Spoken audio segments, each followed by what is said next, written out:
Hello, Florence. How are you? Hello, Hamilton. Good. What about you? I'm very fine. I'm very pleased to have you part of this conversation that we're trying to establish when it comes to understanding how digital transformation and digital technologies can help the world becoming a better place.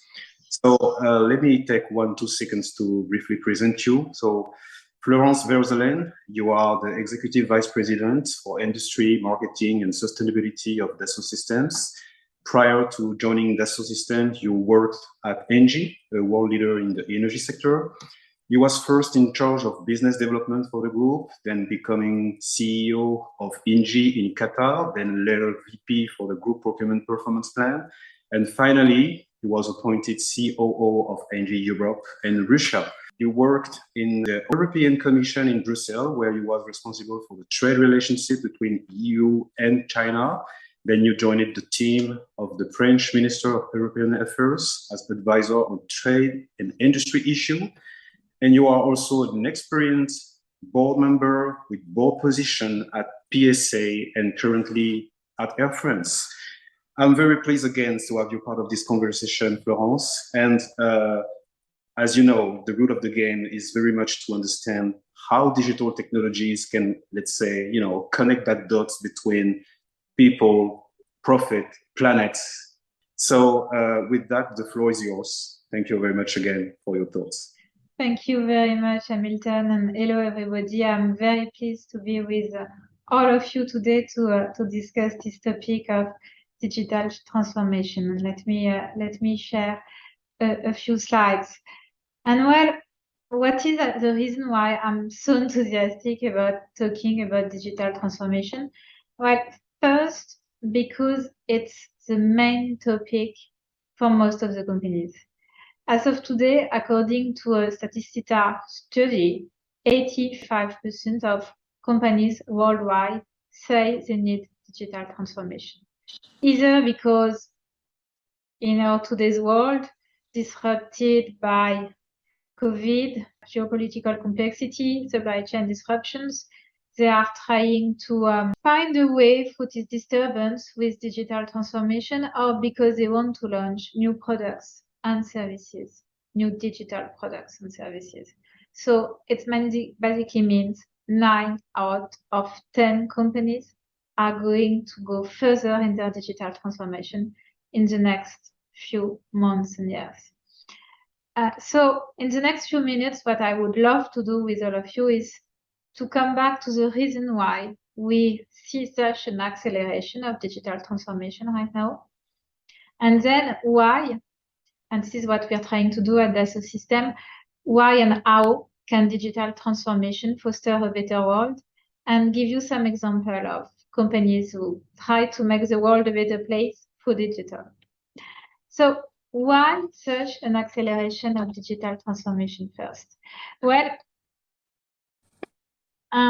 the way I see the world is really that the world is made of 3 kinds of industries. All the manufacturing industries that go from car, transportation, aerospace and defense, boats, consumer goods, life science and healthcare companies, and everything that makes our daily life, cities, energy, building, logistics.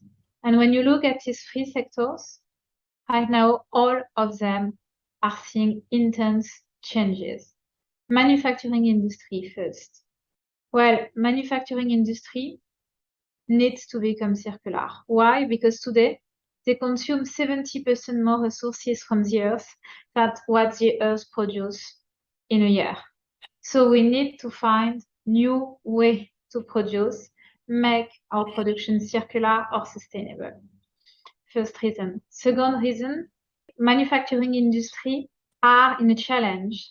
The challenge is that millennials, they don't want to buy products anymore. They want to buy experiences. Actually, 75% of millennials are saying so. And as millennials are going to be more and more important in the population, all manufacturing companies have to change their business model to go from product to experience, from car manufacturer to mobility provider. And it's an intense change when you've been selling cars during the past 50 or 60 years. And last, only 20% of the manufacturing industry considers they have a resilient value network. What does that mean? It means that if there is a crisis, only 1 out of 5 will be able to continue to produce. 4 out of 5 will not find any substitution. So the plants will have to stop. So there is a big, big topic of sustainable and resilience of the value network.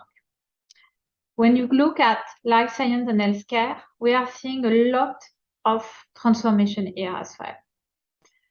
Our healthcare system costs a lot in all the countries, but for a big reason is that we probably don't prevent enough. If you look just at US, the cost of care that will be saved if there will be more prevention is equivalent to $730 billion, which is huge. And this can be solved with different medical devices, with better connection, better access to data. And that's where healthcare systems want to go because they're not sustainable in their current way. US, again, has declared that by 2025, 100% of the care reimbursement of Medicare will be done based on the results of the treatment. And for that, a huge need of data is necessary.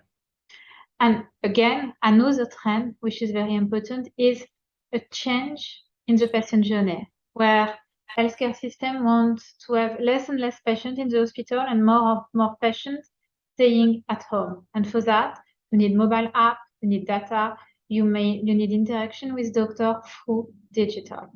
So life science and healthcare are going to be transformed, revolutionized by digitalization. Infrastructure and cities is another very interesting sector that is going to see a huge transformation in the next few years. They've been very, very late at digitalizing till now, but they have huge challenges to overcome. First, sustainability. 2/3 of the greenhouse gas emissions come from that sector. So as we are in the decade to deliver for climate change, we have to find solutions to reduce the emission primarily in this sector.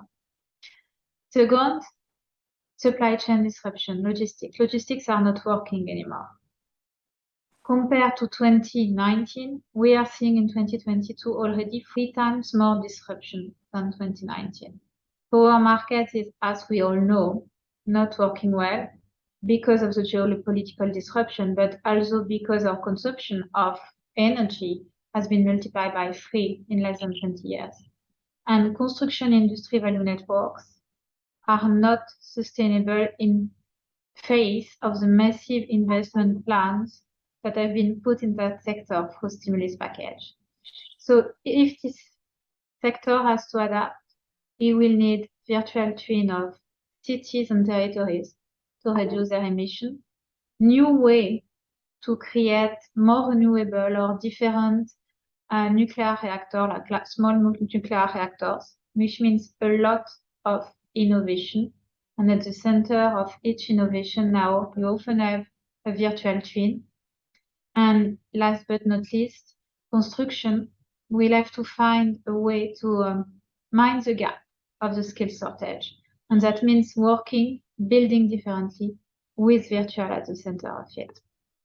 So I believe that at the center of all this transformation of manufacturing industry, healthcare industry, infrastructure industry, you're going to have digitalization, and in particular, within the digitalization world, virtual twins.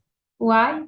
Because a virtual twin of a product that is more intelligent than just your product, because you can simulate, design, try a lot of things in your virtual twin before deciding to only do it, only produce the most sustainable product in real life.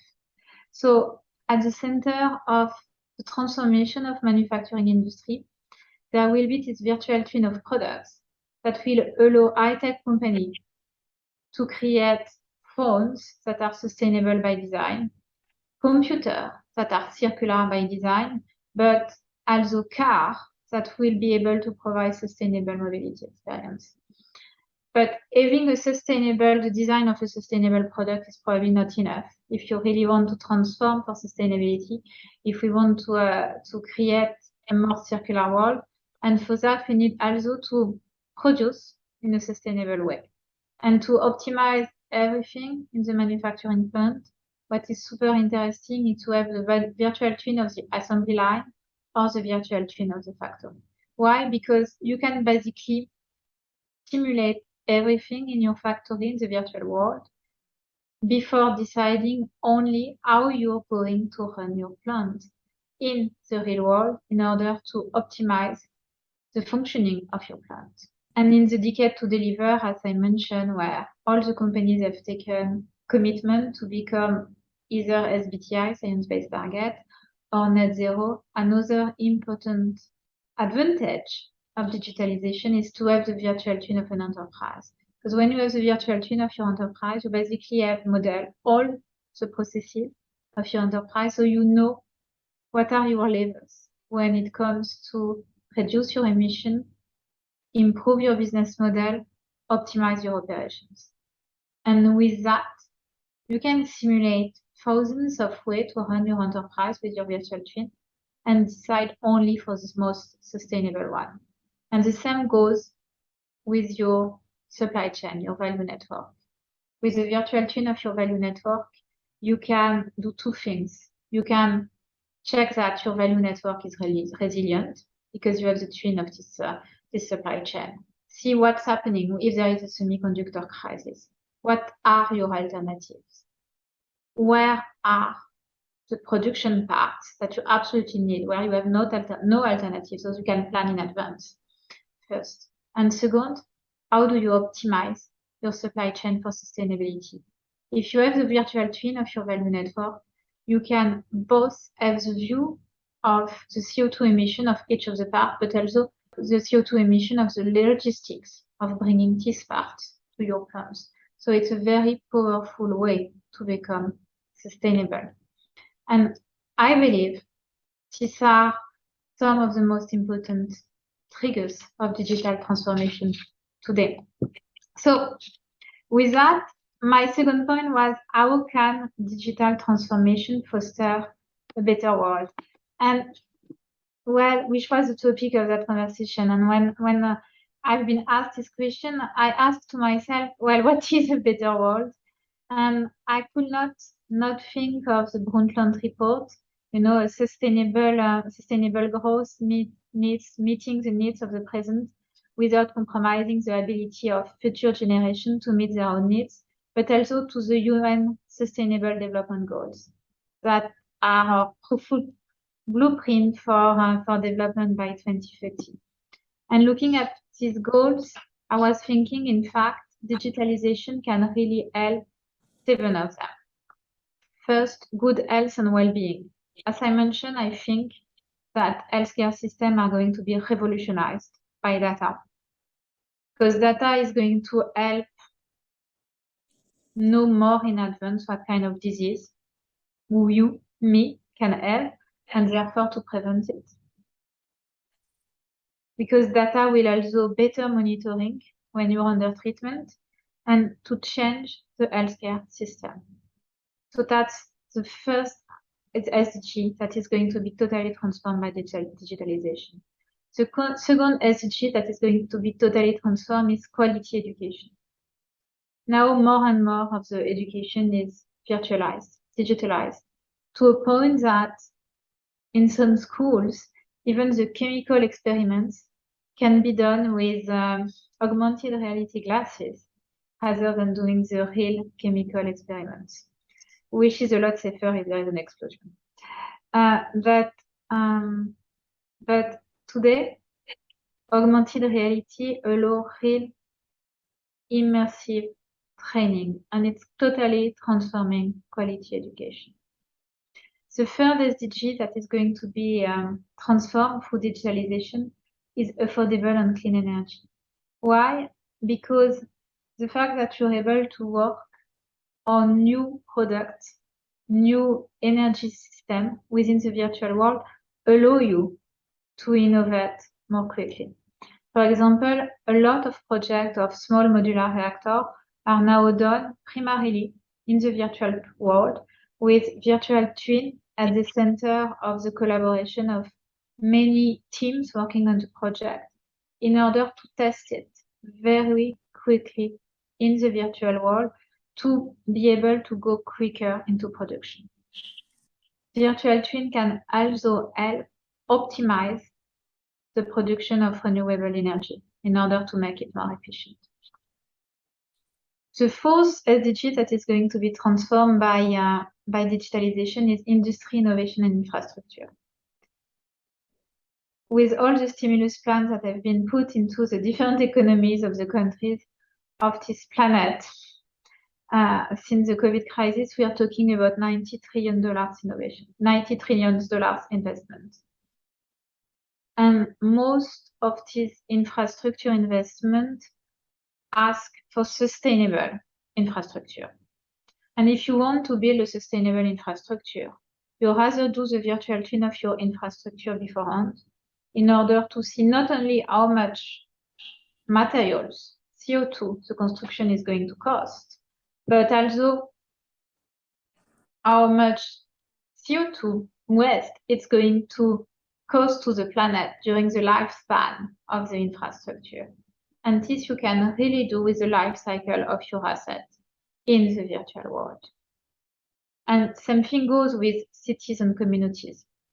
In order to test whether a city and community can be sustainable, the best way is to run it in the virtual world and do many scenarios, weather simulation, transportation, traffic simulation, airflow simulation, and see what is the best way to make your city and your community sustainable. And it's the same with climate action. If you want to see what are the results of some action you're taking on a territory or not taking on a territory, you can now do that. We've done virtual twin of some cities and part of countries in Africa in order to see what's going to happen if climate change continue. And it was very useful for these cities on this part of Africa because they could therefore either plan for resiliency or use it to basically ask for help and ask for action. And last but not least, responsible consumption and production. As I mentioned, with digitalization and with the virtual twin of your product, you can plan a product that is going to be circular or sustainable by design. And let me show you a small film on how it works.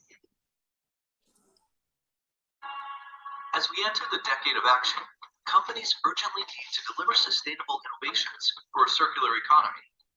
But how can leading innovators consider a vast array of interrelated factors and understand their environmental footprint from end to end? Lifecycle assessment on the 3D Experience platform helps you discover the total environmental impact of products, processes, and services with contextual and reliable information for all.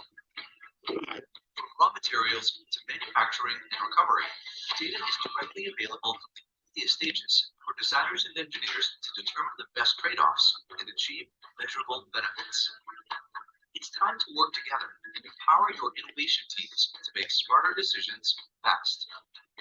Put sustainable innovation at the heart of your business with the 3D Experience platform. So I wanted to show you this film because I think it's very important to use life cycle assessment as 80% of the impact of the product is decided at design phase. But then I hope I convinced you that digital transformation can be at the center of a sustainable transformation. But I also wanted to share with you how companies make it happen and give you some examples. The first example I wanted to share with you is a company called Evolectric. What do they do at Evolectric? They basically electrify any kind of vehicle. Why? Because they think the future of transportation is green and electric. So how do they do that? Well, they do that by full digitalization of the vehicle they take the virtual twin of a car, a fuel car, and then they work on the virtual twin to see what needs to be done in order to electrify it. Where do you need to put the battery? Where do you need to put the connectors? How it's going to make it happen? And they can test it in the virtual world before doing it in the real world. And with that, they're able to electrify any kind of vehicle.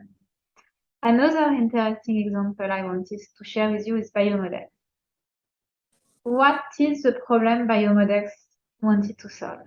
Well, if you have a health condition or if you have a health situation where you need an operation, basically till now, there was no trial for your doctor. Your doctor was basically considering you as a guinea pig, doing the operation from time to time for the first time on you. So what does biomodels do? They immediately do the virtual twin of the organ that is going to be operated in the state of my health, of my condition, and they 3D printed it in order for the doctor to do the operation in advance, do the mock-up of the operation. So I'm not the guinea pig. The 3D printing part will be the guinea pig.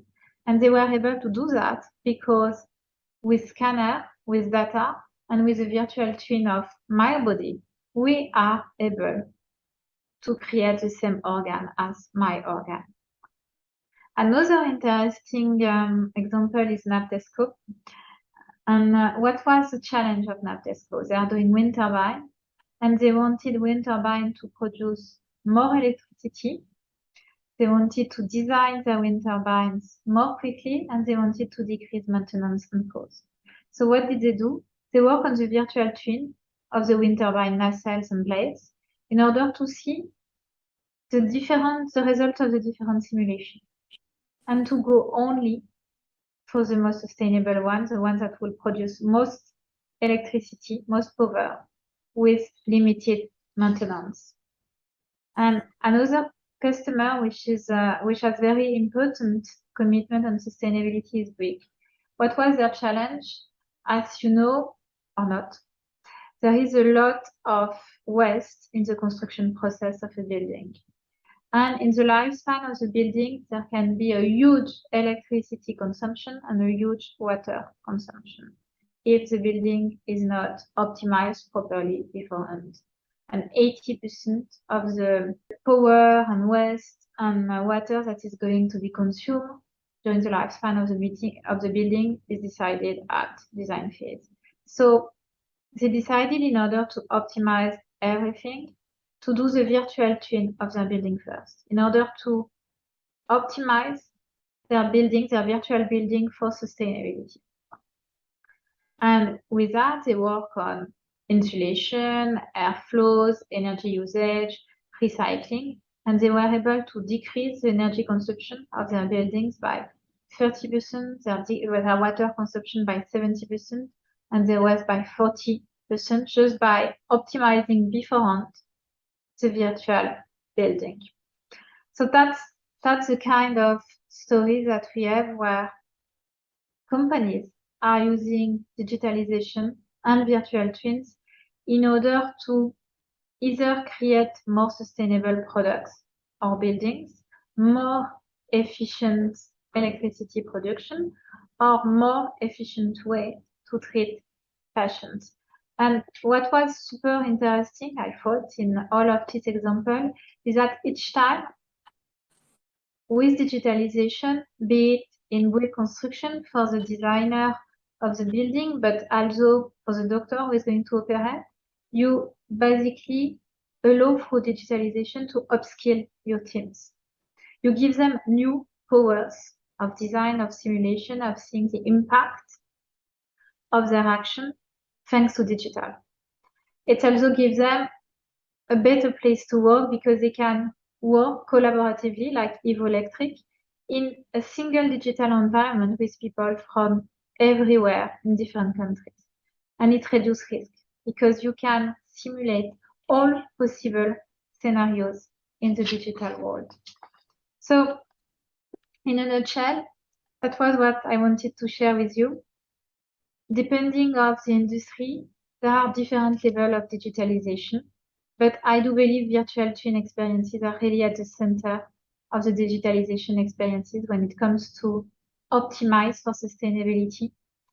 And I really think it all begins with the problem you want to solve and the people you want to help.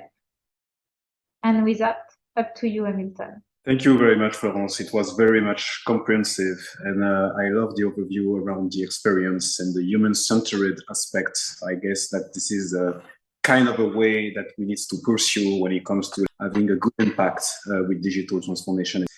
Thank you very much for this overview, Florence. What could be next in terms of, let's say, progress, right?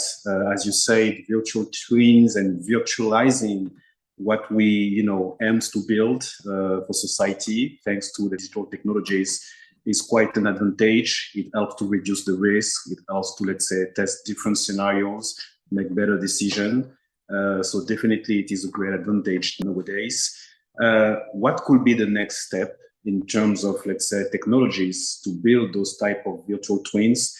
Is there any, let's say, use cases that starts to, let's say, becoming real with the metaverse, for example? That's a very good question. Next is very different from one industry to the other. Aerospace and defense, transportation, mobility, they've been using virtual twins since 20 or 30 years. So what's coming next for them is to optimize the mobility experience, to transform, to go from car seller to mobility provider, and what they are going to do with the data of the virtual twin and how they analyze it to always improve the experiences.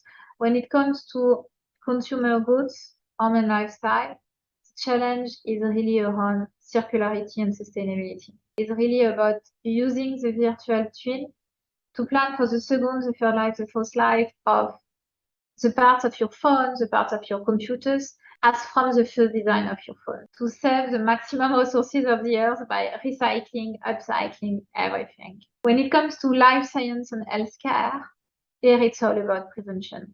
There is so many diseases that could be prevented if we would monitor the right data, or if the doctors would have the right data to better analyze and better prevent.